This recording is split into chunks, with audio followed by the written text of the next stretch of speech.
All right, taking a look at a lesson here in the Pythagorean Theorem and how to go about using it. We only really have two things to worry about. The first one is finding the sides of a right triangle using the Pythagorean Theorem, finding out the type of triangle. Pythagorean Theorem only works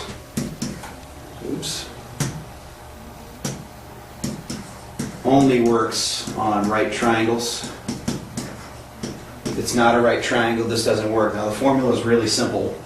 It's simply a squared plus b squared is equal to c squared.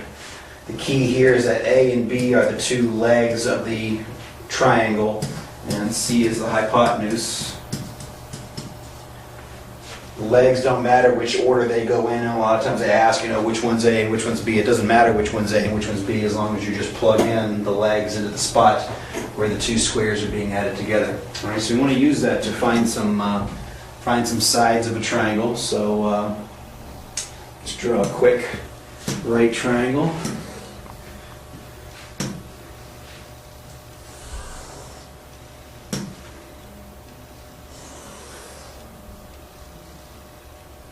Okay, so we have a right triangle. As long as there's a right angle somewhere, we can use the Pythagorean Theorem to find the lengths of the other side. So we're going to just do two quick examples here. So let's say this is 8, 11, and x. The setup is really simple. The legs, doesn't matter which one's a and which one's b. This should just simply be a squared plus 11 squared is equal to x squared. And so x is equal to the square root of 8 squared plus 11 squared. So x is going to be approximate. Now, it's always going to be approximate here, because, or at least in this situation, because the values, want to take the square root. If you have two nice even sides, then the third one's not going to be able to be, because it's not going to be able to be a perfect square most of the time. There are some exceptions to that, but in general, that's not the case. 8 squared plus 11 squared produces 13.601. And I want it rounded to 3 decimal places correctly, so we can have it somewhat of an exact answer. All right? So that's an example of how to find the hypotenuse when given the legs. Now let's take a look at how do we find the legs, or one of the legs at least, when we're given the hypotenuse. So let's say this is 43.7 millimeters. Let's say this is 36.9 millimeters, and let's say we don't know this side. All right? The way you would set this up would be x squared plus 36.9 squared is equal to 43.7 squared. And doing a little subtracting, so x squared is equal to 43.7 squared minus 36.9 squared. And then x will be equal to the square root of that, which is 43.7 squared minus 36.9 squared. And I usually hold it till there, so I can just use my calculator to go ahead and get the answer. So x is going to be around the square root of 43.7 squared minus 36.9 squared. Finish it off, 23.411. This will be millimeters, just like the other two were. So that's using the Pythagorean Theorem to find the hypotenuse when given the legs. We're finding the legs, or a leg, when given the hypotenuse. So there's that situation. All right.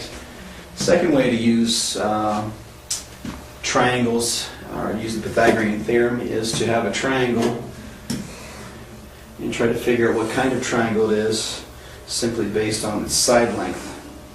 All right. And this is just simply what's called the converse of the Pythagorean Theorem.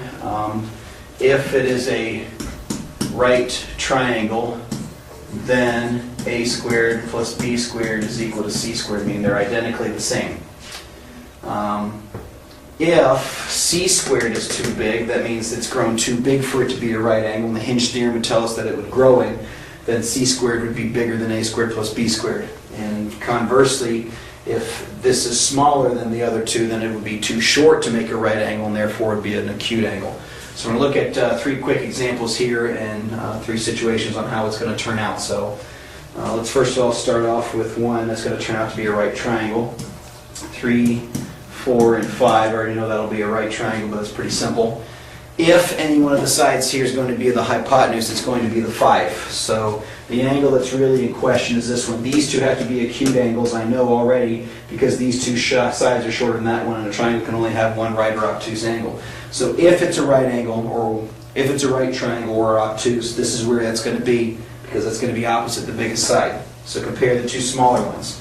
3 squared plus 4 squared, how do they compare to 5 squared? 9 plus 16 is the same as 25. So because 25 matches 25, I know that this is a right triangle, so this would be a right angle. All right, let's just switch colors instead of erasing it all. Let's say instead of 3, 4, 5, I had 13, 14, 15. Same thing. If this thing's a right triangle, 15 is the hypotenuse. So I compare 13 squared plus 14 squared. How does that compare to 15 squared? All right, this is 169 plus 196. How does that compare to 225? This is obviously bigger. I don't know exactly what the number is. I'll figure it out. 169 plus 196 is 365. That's definitely bigger than 225, which means the hypotenuse is too short to make a right triangle, because if it were, it would equal 365. So if it's too short, that means this is an acute angle, which means this is an acute triangle, because if my biggest angle is acute, it's still going to be the biggest angle, it's just too short to make it a right angle. All right, and let's switch to black for the last one. Let's say we have 2.1 for this side, 2.2 for that side, and let's say we have 4 for the last side. So I'm going to compare those three. I'll do that up in this corner. So 2.2 squared plus 2.1 squared. How does that compare to 4 squared? Right?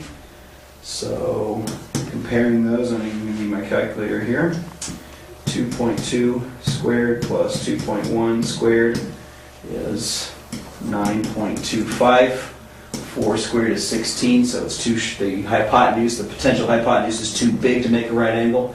If it were going to make a right angle, it would have been exactly 9.25, but it's too big. So if it's too big, that means the triangle, in that case, would be obtuse. All right, so that's how you use the Pythagorean theorem. You can use it to find sides if you already know it's a right triangle. You can also use it to figure out what kind of triangle you have if you already know the sides. Until next time, see ya!